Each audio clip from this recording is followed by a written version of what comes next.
Welcome to the Black Boss Ladies platform, a place where women can gain inspiration for their journey to success through the powerful experiences of successful Black businesswomen, past and present. These women are redefining leveling up by creating legacies in their own time. Are you ready to do the same? Join the discussion on the BBL platform, the place where legacies live.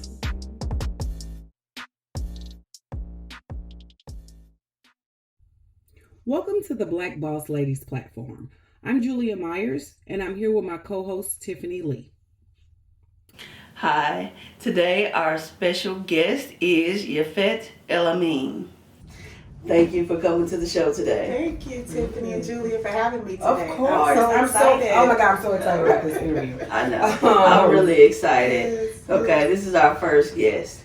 And when I contacted Yaphett, it was about 8 o'clock in the evening, okay? Yes. I was contacting her about one company, Efficacy, right? And she was busy at work Yes.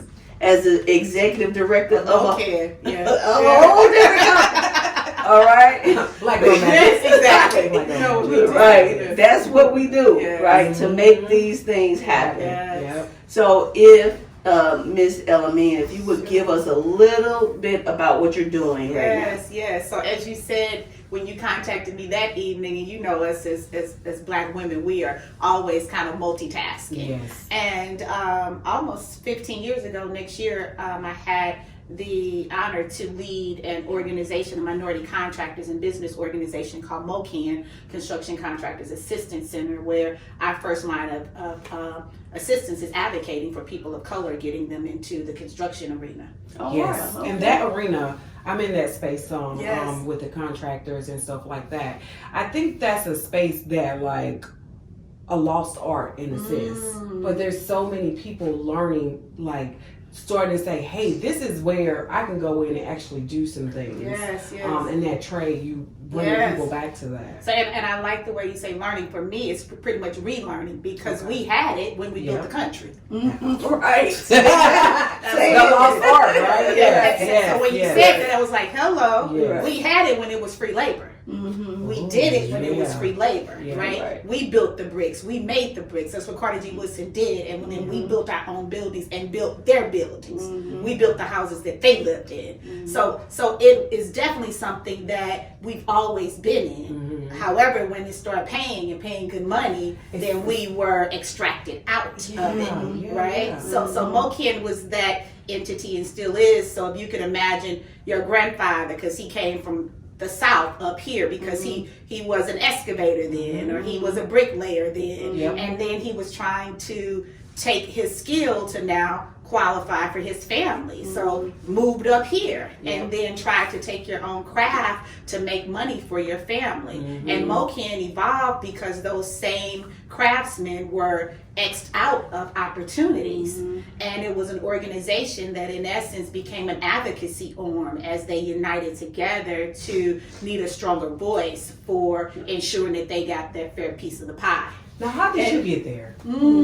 Yeah, I want to say, I think that's the first question in this, but I was just going to ask you about that educational component because as the leader, you started that program, right? So I did start the pre-apprenticeship program. Okay. So we have like two arms. So one is with the minority businesses, right? So that might be a carpenter that owns his own carpentry company. So he's doing the drywall and hanging and framing. And then the other one is the pre-apprenticeship training that will actually take that young man or woman to teach them how to do the trade, to get them into the jobs to work for those companies, right? Okay. So MOKAN initially was formed to help those companies get in. However, when you come to St. Louis and many cities going further north, you have unions that in essence could be many times the good old boy system. And so unless, you was related to Bob, then John, you didn't get in. Now look, Keon, he just had nothing coming because he had nobody in. Nobody at the table. Absolutely. And so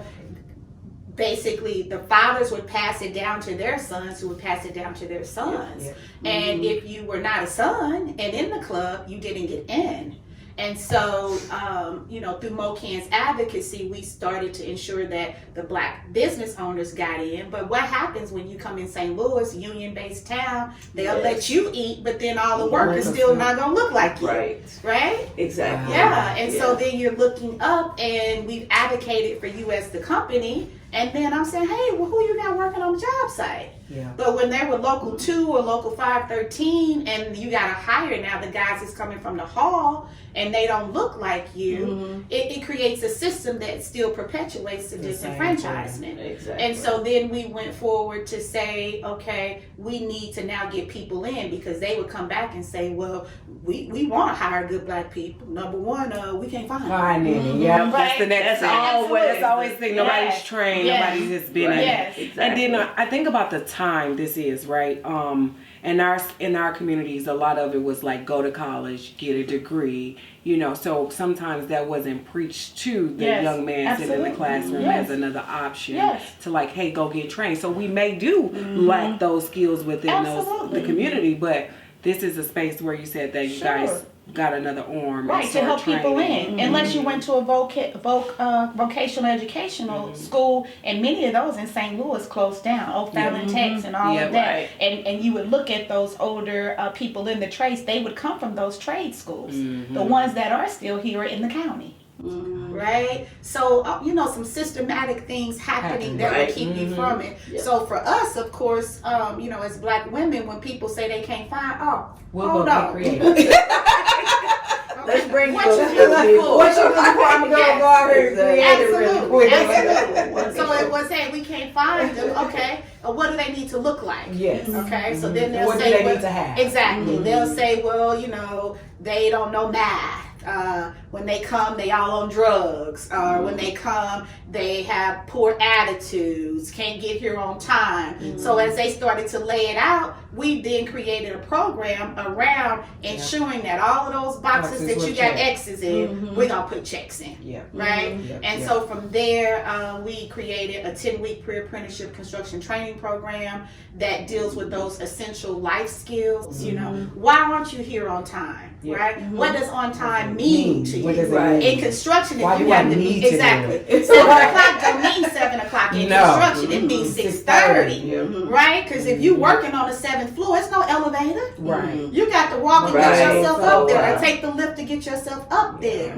So, and then it's a mental preparation that have to happen for you to get prepared to do 8 hours of hard laborer's work. Yes. You're not sitting down on a typewriter. You put hammers to nails. Right. Okay, so those kind of things that we had to step up to focus in on what our young person looks like today. And let's be real clear, we're in Missouri. We just legalized marijuana, and I ain't judging it any kind of way. But at the end, you can't be on somebody's backhoe high. No. Exactly. Okay? No. That's true. Tweaking, let a noise come to you. You can kill yourself. There's so many levels to it. Absolutely. So we talked about MOKAN, and then the other company, right, is Efficacy. Efficacy. Tell us a little bit about that. Okay, so in order to talk a little bit about efficacy, I have to talk about how I get to efficacy. Okay. In 2002, I was elected as state representative here in the 57th district in North St. Louis. I served for 4 years from 2002 to 2006 and ran for Senate, actually in the same area that we're in now, but it extended all the way to city limits. So if you can imagine coming from far north, 70 was Florissant area, to far south, city limits, and my name being Yaphett El-Amin in the early 2000s, right. Exactly. And you can look at parts of the city that are just real dark black, and then parts that are like speckled, and then some that have no Black people in those communities. From being a state representative to a district that was 97% Democratic, 92% African American, I was able to, be the blackity black. As you were crossing over to far South St. Louis and running people, Yaphett, what? Click, right? So the transition to trying to take on a bigger district, and in essence for me, once you get there, you recognize 182 state reps, 34 senators where the power lies. And so my goal was to get into the power room to be able to bring more back to our communities. So I served for 4 years, ran for Senate, had an unsuccessful run at Senate in 2006. But because I had a strong affinity for the community, very strong relationships, I started a political consulting firm in 2007, which was Efficacy, which means the ability to produce a desired result. And I started Efficacy in 2007 and focused on community relations and community building. And so, but I geared it toward people in office who would need, in essence, to establish stronger relationships with the community. And so from 2007 to 11, Efficacy did diversity and inclusion, helping to bridge the gap in making sure that people of color were included. And I got an opportunity in serving with MOKAN, and I want to highlight this because I was there helping and putting forward advocating for somebody else, right? And in 2011, the NAACP did a Freedom of Information Act request on a state agency called Missouri Housing Development Commission. And they discovered that less than 1% of the HUD funds, Housing and Urban Development, we talked earlier about our tax dollars, so a part of that goes through HUD. Marcia Fudge, who is a Delta, is now the director of that agency. But that agency deals with pretty much affordable housing, and it disperses hundreds of millions of dollars to states around the United States to help with housing. Less than 1% of those funds were being spent with Black businesses in Missouri. Absolutely. And so because MOKAN had been an advocacy arm, we had worked with the city to establishing diversity legislation and laws, and that I was asked to come to the table to deal with how we can diversify and help this entity diversify. At the time, they had hired their first Caucasian female director, Margaret Lineberry, who's a very, I would call her a progressive white female attorney there. Back when we were slaves, she would have been one of the abolitionists, right? And so she came to the table and was like, this is horrible. What can we do to kind of change this? And asked for us to help. So I began to travel around the state with her, talking to communities, namely white developer communities, about how we can change this. We ended up creating an emerging business initiative that was modeled off of a program in Wisconsin, of all places. That's interesting. I know. Because I'm up there. That's something. Exactly. Very and at the time, Wisconsin has spent more than $100 million with Black businesses through this emerging business program. So we looked at it and said, well, hey, if Wisconsin can do it, right? How can we, enact this here? And so we created some language that was placed in what's called a Qualified Allocation Plan, a QAP, which is like the Bible for development, and ended up in some serious negotiations with some of the non-minority developers about how this program could work, because they were fearful of partnering with us and what we would bring, what they would have to bring. You know how you kind of force a marriage and people didn't too much unknown. A lot of unknowns. However, but you getting all this known money, right? Exactly. From our pockets, that's the problem, exactly, because they know where that was going. Now what y'all coming and take off our plate, right? Because you used to getting this money all along, even though we're putting 14% of it into it from communities of color, namely African Americans, into the pot. We get less than 2% of that back out of the pot. So you got to share. So ultimately we compromised on it and created some language that established a emerging business initiative where a non-minority developer would partner with a minority developer and in essence kind of teach them the development. You can get it that way, and for those developers that didn't want to partner, if you exceeded the state's goals for inclusion of Black businesses, so say if you didn't want to partner with Yaphett as your developer, you can use a Black contractor. Right, so you can use a Black lawyer. It could funnel down, and as long as you surpass the state's minority goals, you can get a preference that way. So it was an either or. Okay. Right? And so once the program was established, she said, hey, I want to travel to St. Louis and Kansas City to do, talk about some showcase projects, how we can get more people involved. And because I had been working with her throughout the state, and I was in construction, she approached me and she said, hey, Yaphett, had you ever thought about being a developer? You deal with contractors. Oh, right. That's which is a whole language in itself. Exactly. But developers hire the contractors and the contractors build. Yeah. And so I go, no, And she says, well, at the time there was a developer that she said got an SHIT load of their tax credits that were not doing enough for the community, and you would be perfect. Now you're, okay. So she's like, hey, yeah. And of course I'm there, not looking for myself, and so I was kind of like, let me think about it. But as I started to think about it, you get to the top of the food chain, you get to control who else eat up underneath you, right? And because I still had very good relationships from politics and a good name, it was like, okay, let me pray on it. Let's do it. Came back, so and that's you were how kind it of started. thrown into your destiny then, in a way. Yeah. Like where all the pieces just start Exactly. to make sense. And it starts to kind of right. And so the yes was, I'll try it. I went to a couple of elected officials like, hey, if I want to do some development, would you be open to me doing this in your ward? And that was a resounding yes. So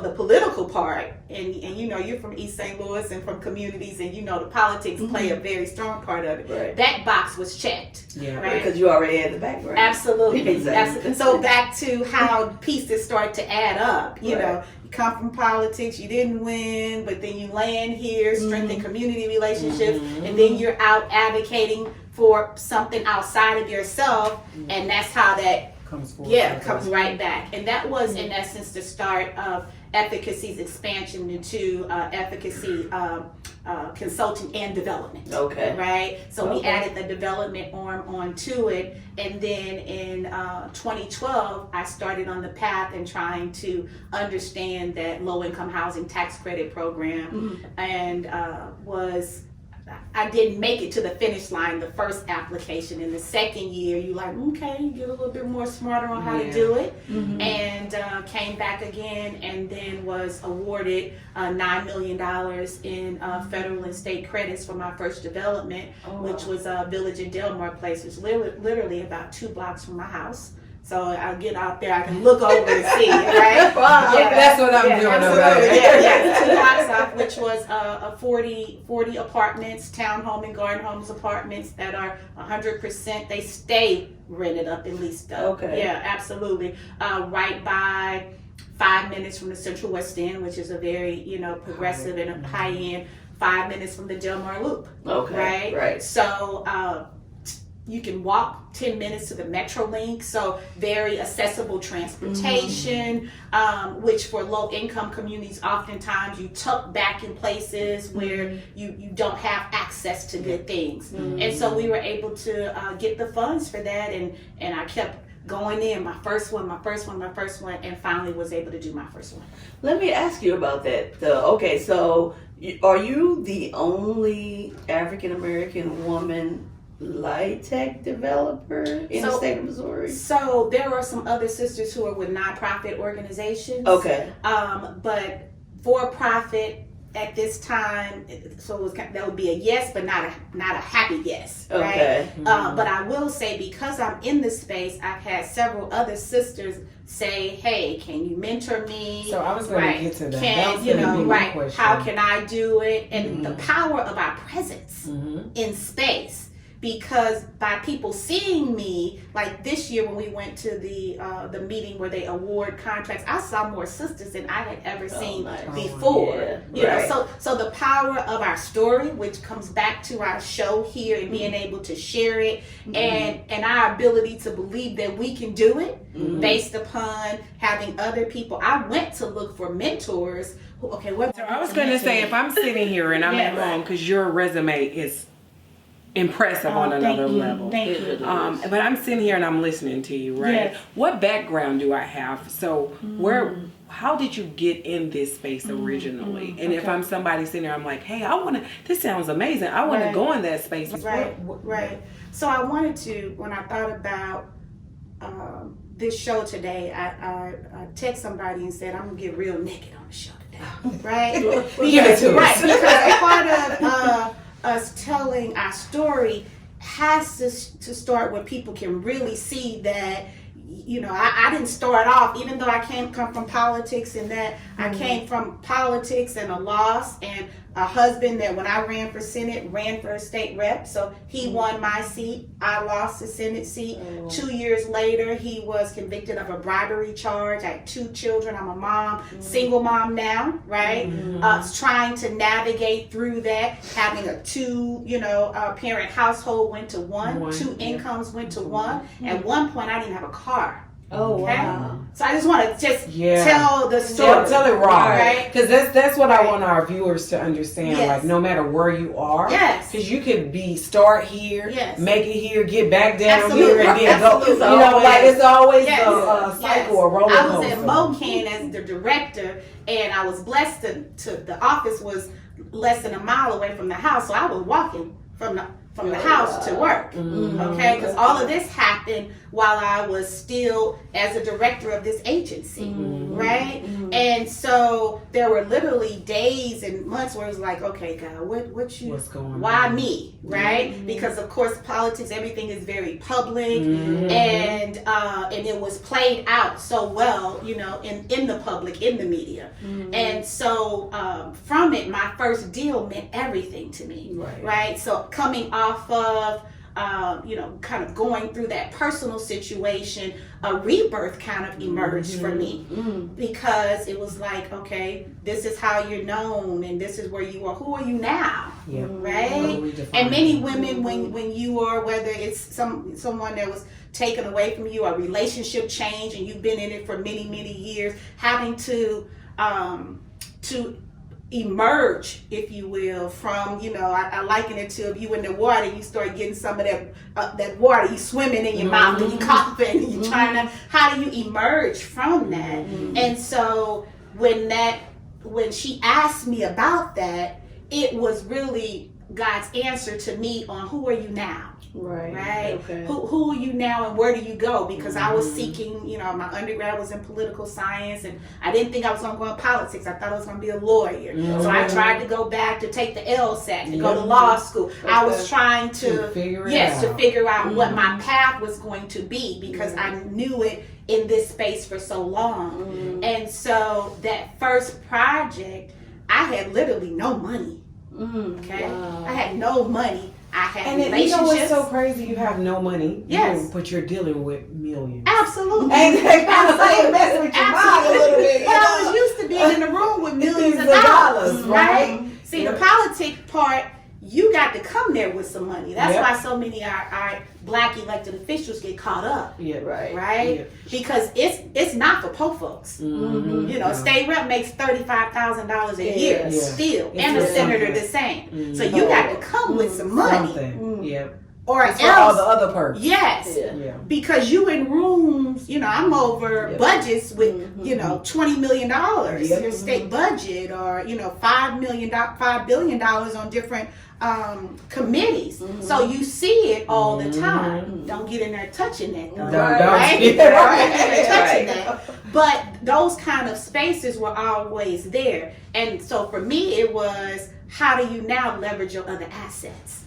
Right? What's your strengths? You always can connect with people. You understand the political structure. You've been in those rooms. You ain't afraid to ask. You ask for your community all the time. Right? And so then it got to, what could you leverage to be able to get to where you're trying to go? So learning it, because some of us don't even think at that level, because we just haven't been taught to think at that level when it comes to like leveraging, or you have to create something almost out of nothing. Your gifts that God put in you, right? So let's see how we can put that all in a pot and make it work. Absolutely. And what's important to other people. So in politics, being a state representative, that meant other people who may not have known the community that you represent. That was 30,000 people that I represented. So the governor's running. And he needs to get to these 30,000, right? the lieutenant governor, the attorney general is running. They need to get to those people. They see you, Yaphett, you're unchallenged. Nobody runs against you. Your meetings are full. Yaphett, how can we get to your community? Okay, so what our community need from you? Exactly. Right? Too oftentimes when we get in those rooms, we're afraid to ask. Right? For our community, which when you turn around and you look at communities of color, you wonder, why do they look like this?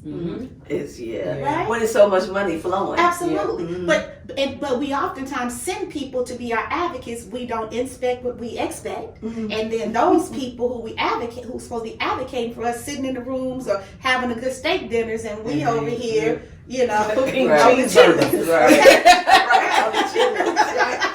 But I think that's one thing too, that what you were saying, and I know she said that you come with nothing, but what you said, you come with assets, and everybody has something. You got to figure out what that is. Exactly. And you have to use that something to get the leverage, like you said. Absolutely. Because everybody has some of those assets, no matter what it is. Yes, and that in essence was mine. You know, I just told you the story. I didn't even have a car at the time. It took me about 5 months to get a car. I remember this story. I went and to look at a used car. It cost me $5,000. It was a 2002 Mazda Millennium. I had saved up $4,000. Little old Jewish guy. I went in there smiling, looking good. You know how we do it. And I wanted this car. And I had $4,000. And he says, well, I'm going to give you this car. Can you write me a post-dated check? And that's during the time we were. I said, yeah. So I wrote a post-dated check for 30 days. So I'll let you go 30 days and to pay this $1,000 off. I said, okay, fine. I'm going to come up on the other $1,000. You know how we're going to do. And so 30 days come, I'm short. Okay? I'm short.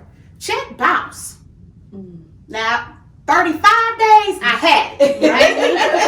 But I came and made it good. But I'm just saying it was that kind of situation because I'm struggling now. I need something for my children to be able to get them back and forth, and I needed to regroup to get on my feet. But I still kept trying to get there. So let me ask you this: where there any internal struggles happening there? Like, absolutely. What was that conversation like? And Why? how were you able? Why? Kicking and screaming, mad at him, mad at God, mad at I had done so much to kind of build up this name and such public embarrassment. And I didn't understand.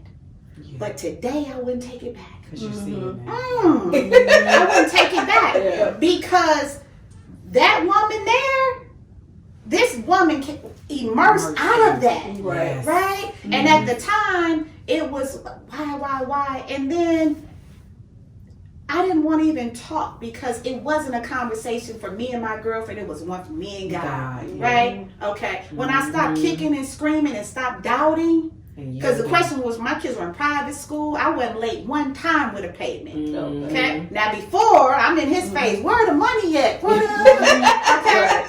Okay. Not focusing on my own values and my own assets. Right. At this point, he gone. He out the way. Who are you, Yaphett? Who are you? And so out of that, I really emerged as being dusted it all off. I love what you just said. That question. Who are you? Some of us are on a journey to discovering who we are, and through all that pain, you're literally creating the person who you are. And asking all the time. It went from if you're gonna help me pay this guy to who you sending to me with this money. Because that faith, that faith gets challenged. At first it was like, I don't know if I'm going to be able to do this. I don't know if I can do this. To, all right, who you sending? I need $500 more on the house note. Absolutely. And I will say this as well, that I'm more of that person where I'm always like, oh my goodness. It's like, but that is... And I was telling Julia this just the other day. It's like, that's my process. And so I'm kind of like, but she is more of that who you sending, right? She knows I got this. Because just a little bit I left here with $200, and I've been gone from 12 years, and I've never been hungry. Absolutely. But that whole rebirth was figuring out who I was.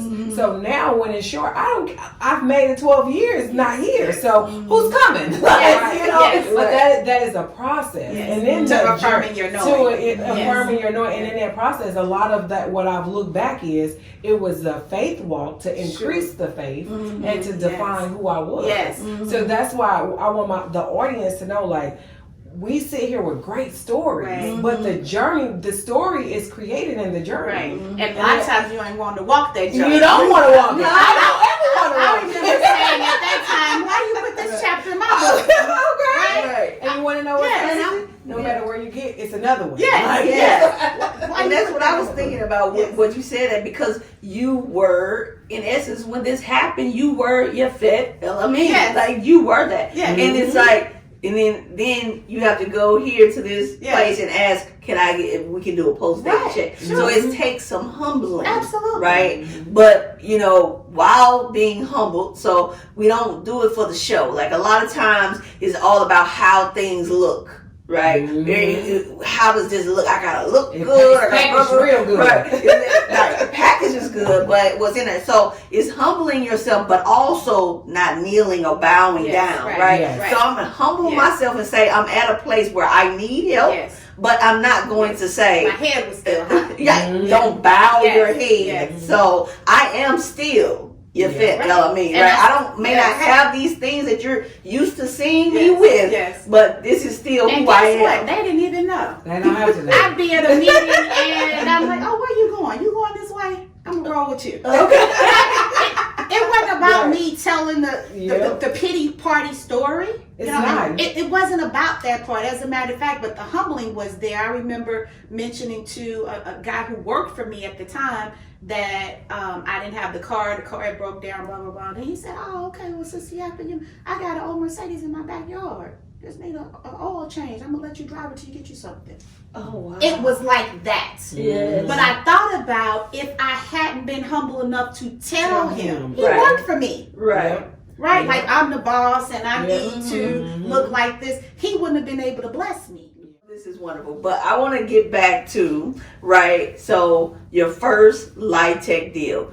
Explain to us first, for the audience, what is LIHTC deal and how did that first deal go? All right. So LIHTC stands for Low Income Housing Tax Credit Program. So in essence, I kind of liken it to like the Robin Hood program. So it's geared toward people who have significant tax debt. So why would you want a tax credit? What is a tax credit? A tax credit is, in essence, a credit that's given to offset the taxes that you owe. Right? So if you owe $1 million in taxes, and what do they say about wealthy people? They never pay taxes, right? And so you want to look at, how can I not pay those taxes? You want to pay them, but not necessarily exactly. You want to offset. People buy real estate all the time to do that. Exactly. Perfect. So this program does two things. It lets you use the value of the real estate to depreciate the taxes that you owe, right? And it also allows for the taxes that the state would give me. So I'm a low-income housing tax credit developer. I put together an application every year. It's probably about this thick, that will list market studies. It'll go into making sure titles are clear. It'll go into what type of people that I want to live there, what income that they will, what income bracket am I going into, what percentage of the market that I'm trying to cater to. So if that's seniors, I'm going to say I'm looking for people that are 55 years and older or 62 years of age and older. And then I will sprinkle all of these types of what I call enriched services. So all of my developments are going to have programs attached to them that's going to deal with the mindset of the people who live there. Right? So not only are we going to come in and rehab or build these types of housing, we also going to deal with you, single mama, and the children that are there. And we're going to look at how we can put some things together to help create the holistic aspect of you. Gotcha. And so I will put that application in. You'd have to get your land options. And so all of this is where your money comes in. Your market study, that might be $5,000. Put the land down, that may be $20-some thousand just to hold it. And so for me starting in this space, I brought a partner in. Okay. Right? I went to get a partner once I figured out that I wanted to be in the space. And I sought out a partner who was from another state, African American guy, who was from another state, who did LIHTC there. Okay. Missouri is a little different. It's always a little different. Missouri is a little different. So even though he knew LIHTC space there in Louisiana, he didn't necessarily know Missouri. And you got to bring your architect, your engineer, and This so is construction, all of that, right? And so my first development, and all of that, right? My first application, we felt like flat on the face. We had this real blackly black team. Everybody was black on the face. Not that that was wrong, but I did get black people who were experts in those spaces and knew that agency. Yeah. Okay. I'm new. Right. So they don't know you, Yaphett, and they don't know anybody else is with you, right? Yeah. Right. So, and at the time, that was happening in my personal life as well. So I went back again a second year, learned a little bit, found out about, and these are called 9% tax credits. So these are the ones where you can get the bulk of the credits, but they have something that's called a 4% tax credit. I didn't know what that was, or what is that? You can still get tax credits, but you get a lesser amount. So if your development is $9 million, you might get, let's say, the 4% might give you $7 million. So you got a $2 million gap here that you have to fill, right? So in order for the development to happen, you got to have all of the money to make it happen, because your architect costs, your engineer costs, your general contractor costs. So to build it, my cost was $9 million. I had on a 4% application, I would have $7 million. So I started saying, when I find out Private funding? No? Okay. Where I come from politics. I come from public sector. So I said, what kind of money? Because it couldn't take $2 million of debt. That's private money. Private money, you got to put some interest on, you got to pay it back. You give something that's called soft funds. Okay? Soft money means that it might be a loan on paper, but you don't have to pay it back. It's using community development block grant funds that come from your city. It's using HUD funds that come from your city. So when I'm trying to figure out how to make this work, because we don't have a choice. How you make it work? Right, you exactly. Sugar for the cake. Right. You can go on the street You gonna find it. over here. It's not an if, but how. Exactly. So I find out that it's a $2 million. You can make this deal happen if you had $2 million more this way. You don't have to wait a whole nother year. You can apply in 3 months if you can find you $2 million. Okay. Well, what kind of money do I need? Oh, CDBG fund. What's that? So now it's educating myself on what those are. So then I find out what they are and who have them. Oh, the city of St. Louis have them. Okay. All right. Oh, elections coming up. Oh, the mayor's running. Right? Yeah. Oh, you care about these people over here. You care about these people. You want their vote. And this ward that I live in, that I'm looking to develop, is a very critical ward for the mayor. Okay. So I go to the leadership who's supporting me, who I supported before, who want to see this happen. Listen. This is what I found out we need to make this happen, okay? This will look good for our community. This is here. Let me put together a plan that I want you to submit to the mayor, okay? I'll put together a plan for this affordable housing. I'm going to put together a plan for this school, that you got 2 schools over here that need some more money. You got this park over here that need a new pavilion and all this. So I wrote up a whole plan for him to take to ask. And don't give up your support until he say yes. Yes, because now your vote has absolutely. Now you leveraging. Yeah. Because you running too, and you need to tell your community that you're doing something for them. All right. So you take this plan with you, and you don't give up your vote without this. Right. So, and then he come back with a yes. Yes. All right. Now I'm cooking with grease. Yes. Right. Yes. So he comes back with the yes.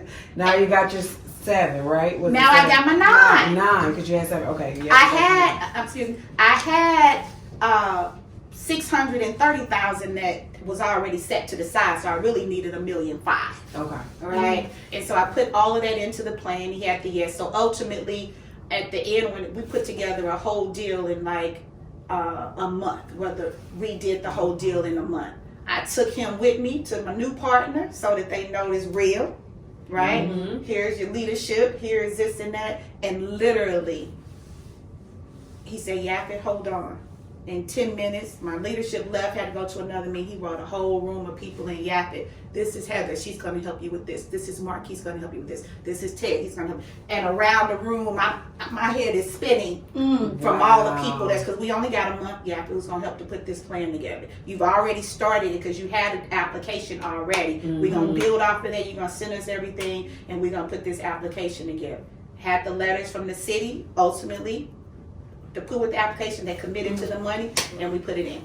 Oh, wow. Absolutely. I just think about all those divine connections that happened to get there, and how many people were going to actually wealth being handed down from the contractors to the people that are going to live there to you. Like this, that's amazing. Because after we chose the contractors, we said, okay, we got to reach out to now these minority subcontractors and other people. We want to have some workforce on our jobs so that we can see other people of color. We can take some of those pre-apprenticeship students. Right. That's what I was like.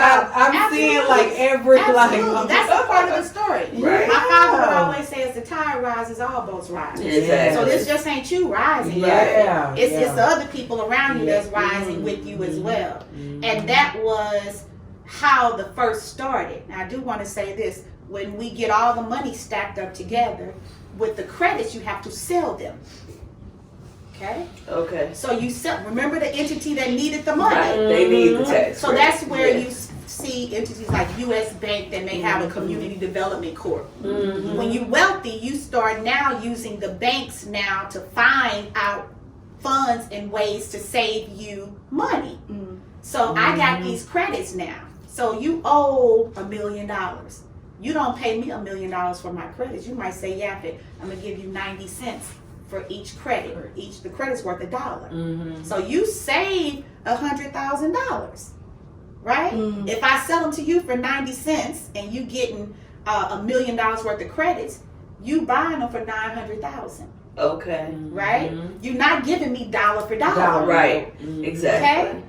And if it's a state credit, you're going to give me 50 cents for it. Right? So you save for every dollar in the credit you get from me, you save 10 cents. Right. Plus, we go into a partnership together when you give me that money and you get the depreciation off of that real estate every year for 10 years. As long as I put a low income person in there, house. Right? So here's market rate. Say a 2-bedroom is $1,000. I'm gonna rent it for $600. Okay. And now the Robin Hood, your money has helped me now to bring in a working person that's not making this much, but still have good housing. Right. Why else would wealthy people want to help people who are Exactly. Something for them. Right. So they get the tax credit. And that part of the program, people have been doing it for years. Yes. Catholic Charities and other entities that have all of this, they use these programs. These credits, the state doesn't get the money for it because they're giving you a credit. But the offset is now this good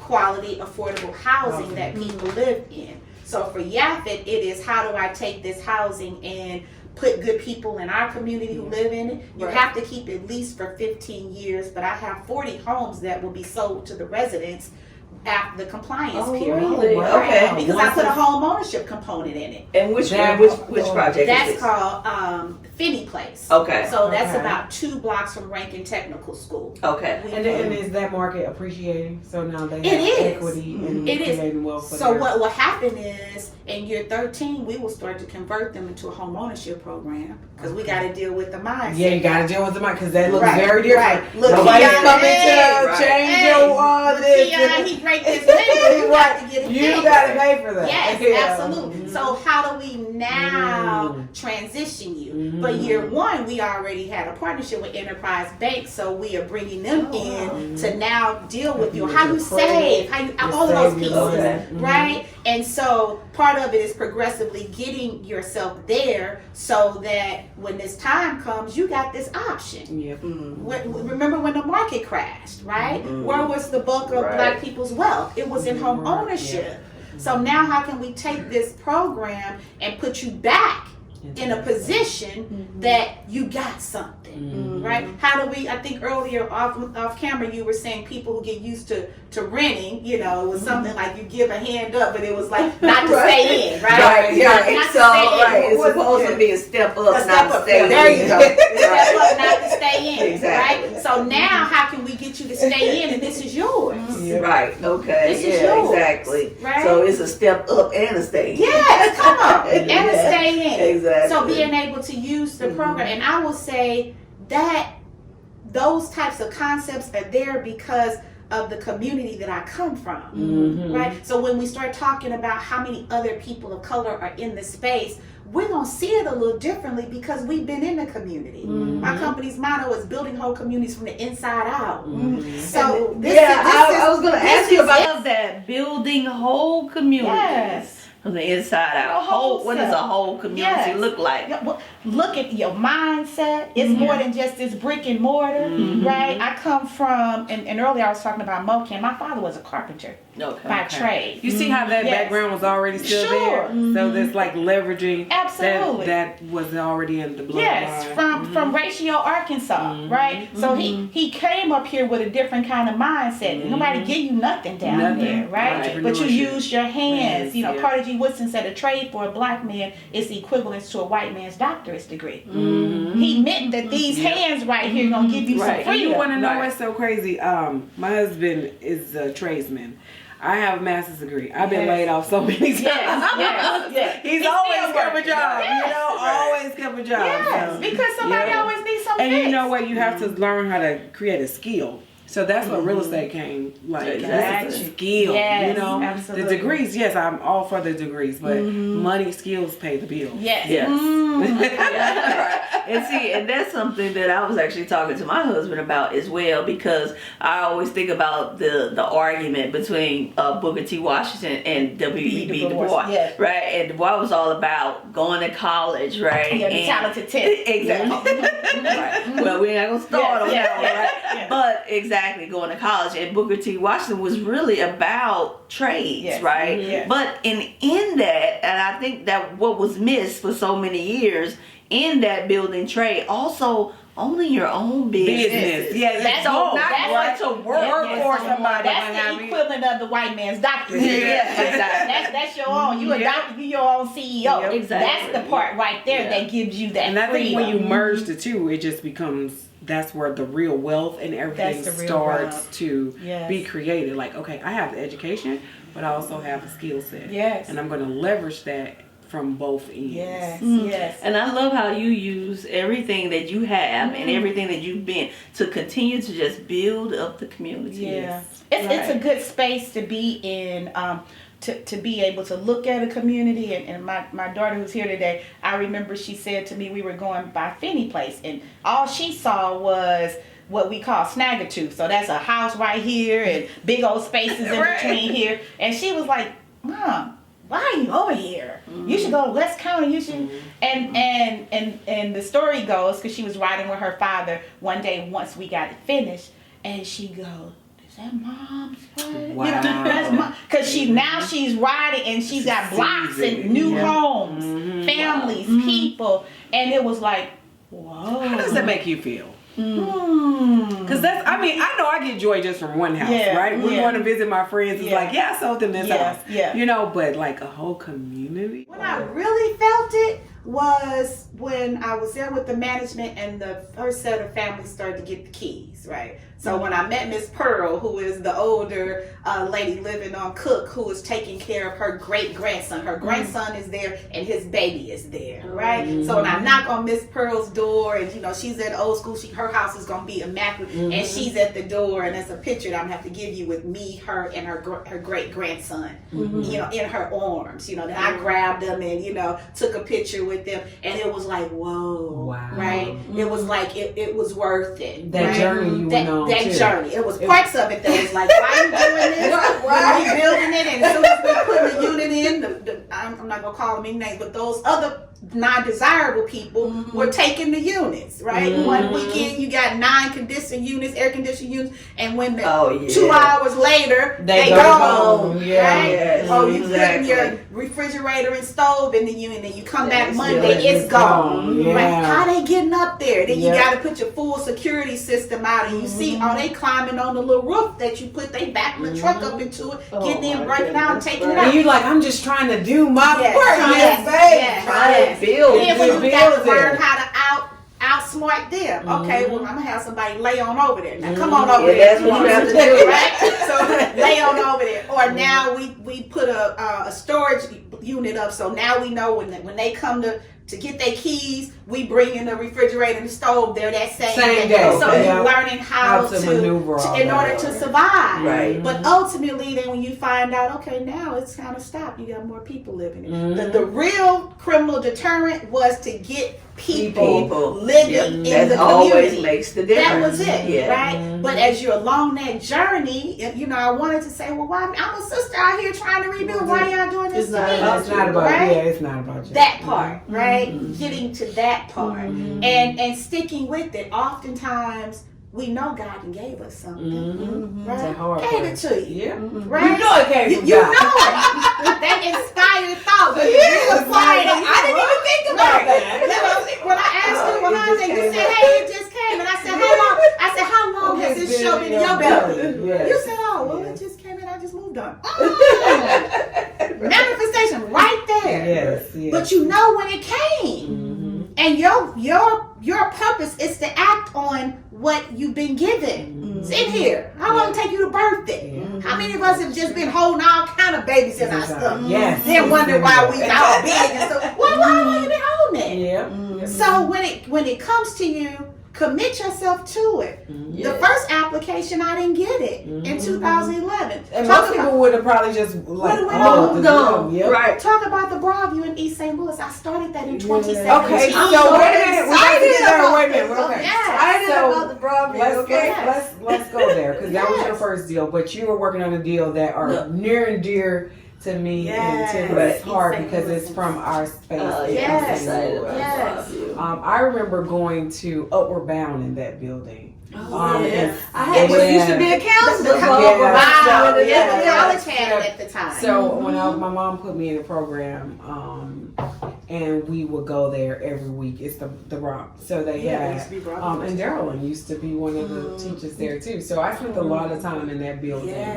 Yeah. That building still had room numbers on the door. Right? Dental school. We went in and had chairs and everything. You see different names of programs on the doors. So tell us about that program. You're about to, you and your company are about to. So this is another low-income housing tax credit program. Okay. So it was really interesting. So in 2017, the city of East St. Louis had a mayor. Her name was Amika Jackson Hicks, another Delta. And she was the mayor there, and she led an economic development summit, and they invited developers from all over the region to come to East St. Louis. It was actually at the Casino Queen that they held it, and they highlighted various buildings in East St. Louis, downtown East St. Louis, and various financial incentives for developers. Right now, when you think about development, it's all about the money. So the question is, how much of yours can you save, and how much of other people's can you use, right? So a city may do something like a TIP, which is a tax increment financing. So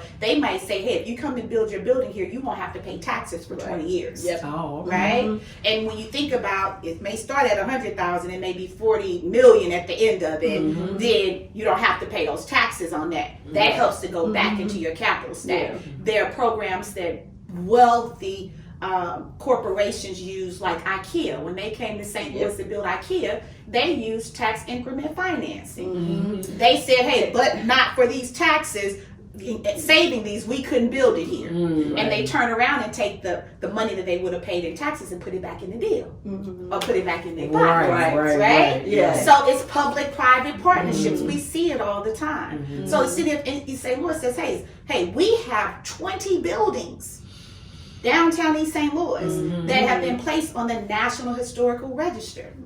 Carl Officer did that. Right? Yeah. Why that was important, because you have historic tax credits. Back again. There's the money. Back again. This development uses low-income housing tax credits to the tune of $27 million from the Illinois Department of Housing. Illinois Housing Development Authority, and we're getting $7 million in historic tax credits. When we sell those, they call them, syndicate them. $7 million will be from the selling of those historic credits. To people who need them to offset what? Taxes. Okay. So when she says, hey, historic, I'm a developer. Okay, that's a check mark. That's some money, right? TIF, okay, we need to, okay, that's some money. So ultimately, I was there and started to fall in love with all these beautiful buildings that are still there, right? So somebody else see dilapidated or snaggletooth like my daughter. I'm looking at, ooh, we can make this. Oh, this is how you save. Yes. Divine order. The Broadview captured me. I had no knowledge of the history of the Broadview. I have found out, found out that Wiley Price, the Wiley Price Sr., and we have a famous photographer here, Wiley Price with American. His father was the first black radio show producer. He produced his show from the Broadview. Is that right? It's a radio station. I'm just so different people as they found out that I'm doing this development has come to talk about the history. On the 7th floor was the ballet floor with the bar that was there. When I was a kid, they had dance class. I had dance class. So you talk about always wanted to go, and every year it would be filled. Yes, that 7th floor will be lofts now, right? Oh wow, beautiful skyline. Oh, beautiful. Yeah. So I found this history once I get there. So ultimately, we talked to the city. They put out a request for proposal for that. Our team responded to it, and we were designated as the developer in 2017. This is important because it's stick and stay, right? November of 2017. This November made 5 years. Okay. Wow. So we get awarded. I put in an application for the tax credits. Didn't get approved. This is in 2018, right? So I go to the agency, go up to Chicago. I meet the female, Caucasian female that's over the program. Well, why do you choose? We're about 6 points short. All this is pointing. 6 points short. One, they don't know you, Yaphett. Okay. Chicago. Right. They don't know you. Right? You put together all of this and they don't know you. Okay, so now you're going to know me. And they say, well, you've never done a project of this size. Right? At this time, I was working on maybe my third at the Village of Delmar Place, Finney Place with the 40 single family homes, and I partnered with Bishop Scott to do Scott Manor. Okay. So when you added them all up, they were 122 units. Okay. So I tell her, well, don't penalize me for what I had never done. If you add all these together, they make more than the 110 that I'm proposing to you. If I had been penalized when I started, when most people are doing 1 flips, I started off with 40. 40, yeah. So she's looking, and I'm selling. Right? And then I said I deserve an opportunity, and as women, so I'm in on her. And she didn't say yeah, but it was kind of like a. I hear you. Yeah, I hear you. And so I found out that Senator Durbin, was raised in East St. Louis. Yes, and he always advocates for East St. Louis. So I'm learning my politics. The mayor was going up to D.C. for the Congressional Black Caucus, and she said, well, Yaphett, we're going to do a little presentation on the Broadview. Would you like to come? Absolutely. Okay. So I get it. Well, and while we're there, let's set up the meeting with Durbin and Duckworth. Okay, who is a female senator, amputee. Yeah. 10% of our units are set aside for veterans. Okay, let's get a meeting with her. Right. So I go there, she roll up to the table. I start highlighting what we doing for veterans, the partnership, blah, blah, blah, blah. She leave there, so I'm gonna support it before she leave out the room. Oh, nice. Okay, so I get them to send a joint letter together of support. We reapply. Now we got 2 U.S. senators. Yes. Okay. You didn't know me. Now you know. And everybody else. And everybody else. And we gonna put this little cream right? So we come back that time, we get approved. That's 2 years in now. 2018. Now we're moving to try to put the capital stack together. Notice, because we went in, it was at 26 million at first. Had a construction budget that wasn't in line with what we could do the building for. And costs have gone up. Then 2019, here comes COVID. Costs go up. Right. So now we're in it. We started off as 27 million. The total development cost is $44 million now. Oh wow. $44 million. And what a window used to cost at first is almost triple. Yes. So here's a question to you all, Missy, and the listeners, if you listen. So what happens when you have X amount of money and it costs this amount of money to get it done? What is that called? A gap. Your gap. And when you got a gap, what you got to do? Go find some You got to money. fill it, right? So at that point, as a developer, your project only goes if you close the gap. All right. What kind of grants are out here? Okay, we applied for a $2 million shovel ready grant. Okay, we ready if we get the money. Right. So we got 1.5 from the Department of Commerce Economic Opportunity. Senator Duckworth, went back to her. They started earmarks back last year on the federal level. We put in the application for her. She put $2 million in it.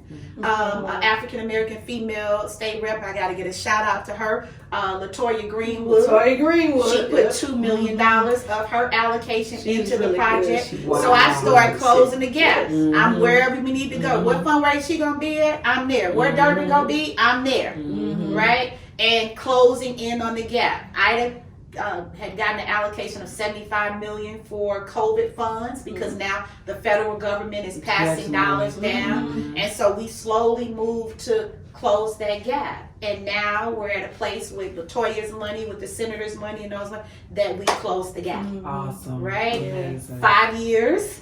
Right? Yeah. 110 senior units. 96 2-bedroom units, 1-bedroom units, the rest 2-bedroom units, 5,000 square foot exercise facility, 10 minority business offices on the lower level, 20 business tabling spaces for those young people who now want to move out the house and come and have a business aspect there in that building. I think we're at 6,000 square feet where people, if you want to have events like hotels, sliding doors in and out, vaulted ceilings, so that when you're walking in, you looking down from the second floor down on the ground. So we have something more than Absolutely. senior citizens do. Right. Oh, it's absolutely. way more. We have a commercial building space there, juice and coffee salad shop space. We also have another space for that we're going to do like commercial businesses. So if it's people in East St. Louis and you have your own product and you did your jam, you almost like you can have your kiosk space where now you can come in there and your business, and if you're East St. Louis, since now you are being able to come there in that space and highlight your product and sell your product to other people in the community. Hair, beauty, and barber salon on the lower level. Oh my God! Let me say, I want to make this clear, right? Because Julia and I were both talking about using this building, but this building had not been in use for a long time. Absolutely. So you really came in to see a vision. How long had this building been empty before you came in? So the building had been empty since 2008. Yes. It was put on the historic register in 2013. Okay. But it is fully gutted out now. So basically, all of the historic beauty part now. We still got some marble floors there, so we will refinish those and bring out those like the vaulted ceiling was gone when the college came. They put concrete over. We're opening that back up. Oh, wow. So when you come in the foyer, you're gonna be able to look up and see like, ooh, just the beauty of the building. The outside where it's now covered up, where you couldn't see the windows where the businesses used to be. Historic made you go back to the 1930s. The building was built in 1937. They had postcards. They didn't have they had postcards that were in the historic register that, okay, this is how it's supposed to look. And so this was empty for almost 10 years. This beautiful historic building was sitting there empty for almost 10 years, and you came in and saw the possibility of what it could be. I just started dreaming. Right? I got chills when you said I started that. dreaming. Well, who should be in this building? This building should be it should be like a nucleus. Black businesses should be able to come in here. Non-for-profits should be able to come in here. All of this should be the incubator that as you grow up, now you can build around you, Yaphett, and they can leave from out of here and get in bigger and better spaces. It's right off the MetroLink 5th. It's right there. So we connected with Bi-State or Metro to make it a transit-oriented development. Mayor just called me. Bi-State's getting ready to do that. We're like, okay, how can we bridge this to here? What happens to all those people who get off don't have any place to go and eat? Oh, they can go sit at the juice bar right there. Okay, we had the city vacate the street on the side, so now we can sit the tables out so people can sit and have the eateries in this space. So it became exciting to just imagine what could be. I'm getting excited now. When she was talking about what I was saying earlier, I dreamed of. When I said earlier, I'm excited about Broadview. Julie was looking at me like, okay, that's a level of excitement. And let's be clear. She don't get excited about a lot of stuff. I really don't. Let's be clear. I told people this is a living facility. Wait a minute. So senior ain't what we think. It's 55. Yes, which right? is really I'm young. almost there. Right? So it's just like this is people living. And these are people who are still working. These are active people. This is you can get to St. Louis in 5 minutes. This is people who used to live there. I'm coming to live here, right? Because I can get on this metro and go right over there, right? So this is about a livelihood that we are creating and we're bringing And I think back. it's just like the first of what could be. Absolutely. So many people, like when it comes to our city, like what we know the potential it could be. And this is like the first thing to show people that, oh, if she did that, then let me go do this right here. And I could do it. And then it becomes a snowball effect. I told one councilman, he said, well, young lady, his name was Councilman Mosley. Roy Mosley, he's no longer on the city council. He said, well, you in here using all these fancy words. Well, tell me why I should vote for this. Then I said, my mother used to always say that if you're going to let people in your house, clean up your front room. As soon as you come off the highway, sit right at your front door. Right there. It's dirty. Right? Why would anybody want to come into the rest of your house? I said, it's time to clean up the front room. He said, I'm going to vote for you. You would have got my vote. And we need to talk about this too, because you said the postcards from the 1930s, right? Tells you what the building looks like. But can we also talk about the fact that we were not even allowed to go into those buildings? So now you're getting ready to go in here and redo this building for the current population, right? Because at the time that it was built, we couldn't even go into those buildings, right? So having that vision inside, that's why I'm so excited. Maybe they let us clean it now. And we can buy a juice. Yes, absolutely. Exactly. And not just buy it, we can have the company or that entrepreneur now that's making that this is back into your space, right? Absolutely. It only comes from people who in this community. So we are prepared to close, which means all of the finances come into place in January. Construction will be immediately thereafter. Right? We have an 18-month construction schedule. So we are next month this time. So by the time we invited to the groundbreaking, right? We be invited. Absolutely. So by the time this airs, we could have been at Absolutely. Absolutely. Okay. Yeah. Mayor said, don't wait. We ain't waiting for breath. We gonna get in there and knock some walls or something down and publicly let the community know that the Broadview is ready to go. And I do need to give a shout out to our nonprofit partner, Community Lifeline, which is an organization in East St. Louis that is partnering with us on the development. Reverend Granger. Yes, exactly. Yes. Yes, exactly. They have they built up to their church to the Community Lifeline. Yes. So they are. I went and Wabetta didn't know me from a can of paint, you know, but we heard some of the good things that they were doing and brought them on as our nonprofit partner. Part of development as well. And so for me, it was getting some other people who were anchored in the community as a part of this development too. But I think the biggest thing for us is to recognize that if we don't do it, who will?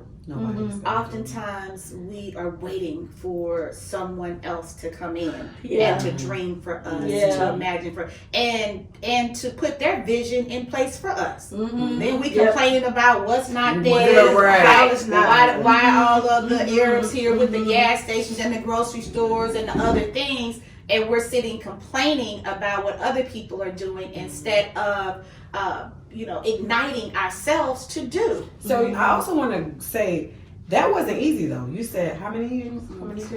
Five years, because I just know people that have tried to come back, and it's not, you're not gonna walk in and get it done. It's not bad for the faint of heart. I'm not at all trying to say nothing is worth having. It's worth having. And that's why I say I'm so excited about this, because you've shown what you gotta stick in there. You gotta stay in there. And when you do, you gotta fill that gap and you gotta get creative. What you did was creative finance. Creative thinking about what it can be on every level. But the many people that eat off that. Absolutely. What it's going to generate. It's magnanimous. It's big. I tell people I was intelligently ignorant. I knew what I knew, but I didn't know what I didn't know. You don't know what you don't know. And by that time, for a couple of years, I was doing half marathons. And so you run 13.1 miles, and at different stages of the run, my mind is saying different things to myself, right? At about 4 miles, I'm like, oh, I'm good. I got it. It's good. 6 miles, you like, no, it's too late to turn around, because you halfway, right? 10 miles, you like, you are crazy. Why did I even sign up for this? This was crazy. 12 miles, you like, oh, I'm good. I one left. Right? My legs have made it this way, one in front of that. And so when I got to about mile 6 with this project, it was, okay, you in it. Okay. Well, you didn't know these pieces, but you in it now. You too far in it to go back. Either way it go, you the same way either way.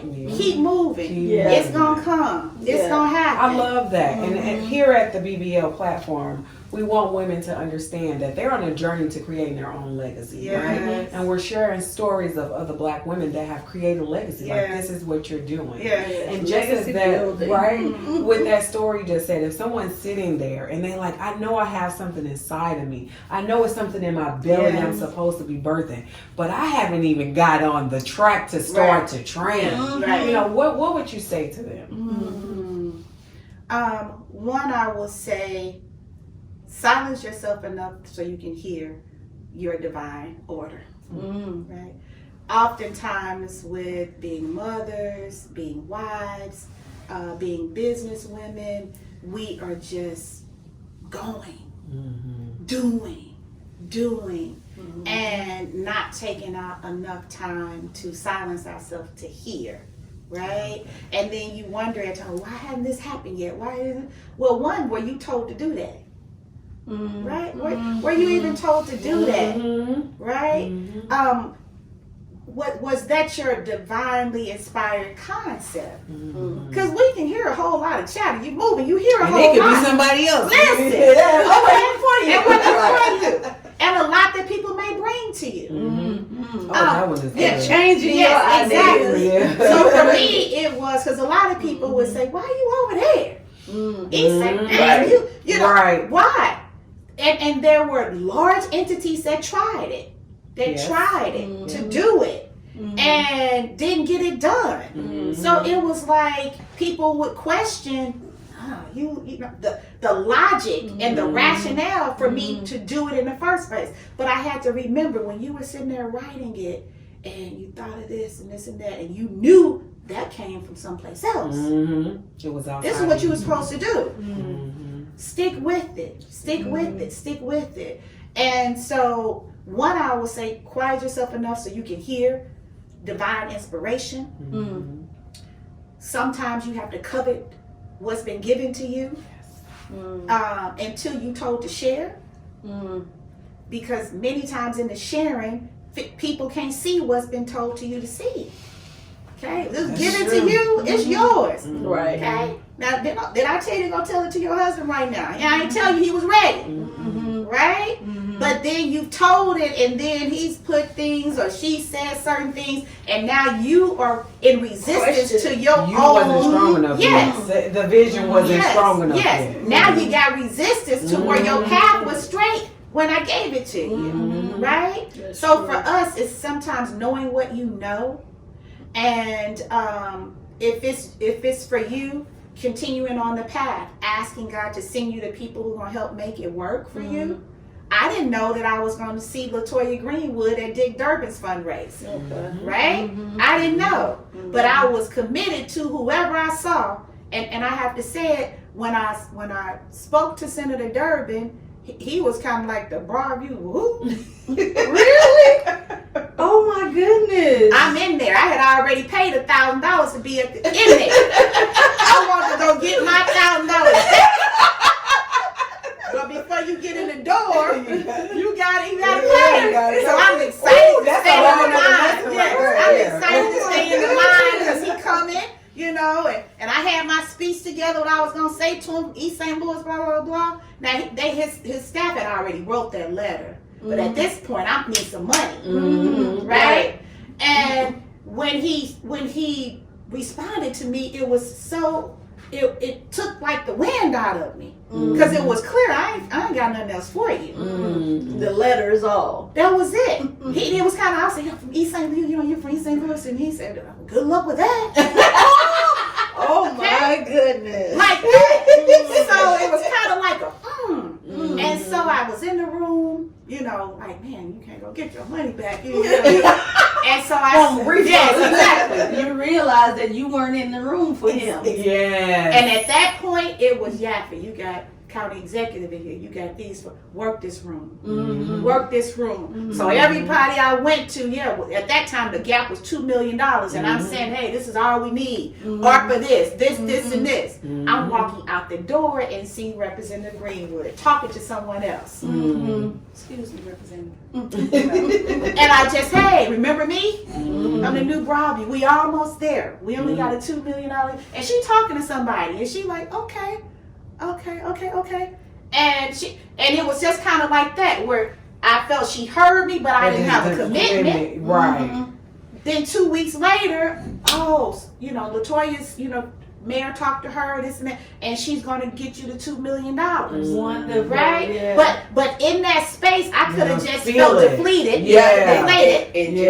It just left.